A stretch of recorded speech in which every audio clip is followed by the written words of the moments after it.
সবাই কেমন আছেন? আশা করি ভালো আছেন। আলহামদুলিল্লাহ আমরাও সবাই ভালো আছি। নতুন একটি ব্লগ ভিডিও নিয়ে হাজির হয়েছি আমার দিন আমার গল্প পেজ থেকে। আজকে আমরা সকাল সকাল সবাই একত্রিত হয়েছি তার একটাই উদ্দেশ্য, আর তা হলো আমরা সবাই খেজুরের রস খাবো। আর আজকের খেজুরের রসের স্পন্সর হচ্ছে মিস্টার শহীদ সাহেব। তিনি আমাদেরকে সকলকে সকাল সকাল ডেকে বললেন, চলো তোমাদের সবাইকে খেজুরের রস খাওয়াই।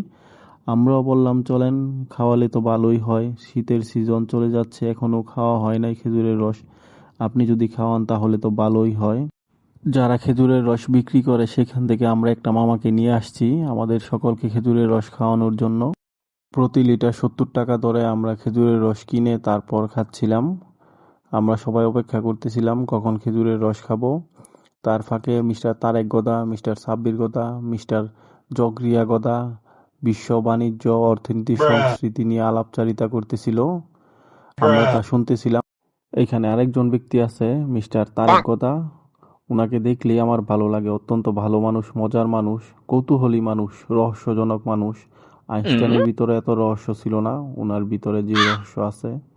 এই যে আমাদের খেজুরের রসও প্রায় মাপা শেষ, রেডি। মিস্টার শহীদ সাহেব সবার আগে টেস্ট করতেছেন। উনি টেস্ট করতেছেন আর বলতেছেন আমি আগে খেয়ে দেখি কেমন হয়। উনি ভালো রিভিউ দেওয়ার পর মিস্টার সাব্বির সাহেবকে বললাম, আপনি খেয়ে দেখেন কেমন হয়, আপনার রিভিউটা কি। উনি বললেন নাইস।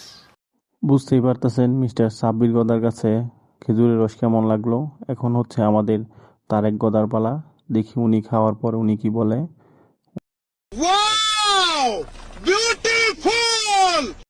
এটা হচ্ছে আমাদের পলাশ গদা। আমরা দেখি খাওয়ার পর উনি কি রিভিউ দেয়। চলুন দেখি আসি। क्या सीन है वाह क्या सीन है। এটা হলো রনি গদা। উনি খাওয়ার পরে জিজ্ঞাসা করা হলো কেমন ছিল খেজুরের রস। कैसा लगा मेरा मजाक। আমরা সবাই খাওয়ার পর সর্বশেষে আমাদের এসপি সাহেব মিস্টার রাজু সাহেব উনি খেলেন। উনি খাওয়ার পর ওনার রিভিউটাও ছিল ভালো। উনি বললেন খেজুরের রস আসলে ভালোই হয়েছে। আমরাও সবাই খেলাম, ভালোই লাগলো। আপনাদের কাছে যদি আমাদের ভিডিওটাও ভালো লাগে তাহলে লাইক শেয়ার কমেন্ট করে জানাবেন এবং সবাই ভালো থাকবেন। আল্লাহ হাফেজ।